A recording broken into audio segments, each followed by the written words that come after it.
magandang tanghali guys. Nandito tayo sa hen section. Pipili na tayo dito guys kasi nag-release na yung club natin na NCRP. Nag-release na sila ng bagong rin for 2025. So pipili tayo dito para i-breed natin. Yung nag-molting pa, di na natin isasali. Yan ang pipili natin hen. Dito naman tayo sa kak. Dito sa kak, kumpleto na yung mga balahibo nila. Sinalang ko na lang dito. Lagay ko lang dito. Ito naman si Vandenbroek.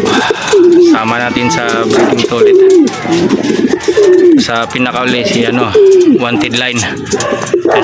Ito yung wanted line natin. Isa sa choice natin na isasama pa rin natin yung guys, checker doon sa nasa loop natin na pag-uwi yun ng Dipolog, kasali din doon sa breeding. Pero mamayang gabi purga muna ako lahat ng breeder.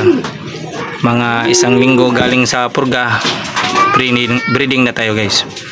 Hanggang dito na muna tayo guys. Bye.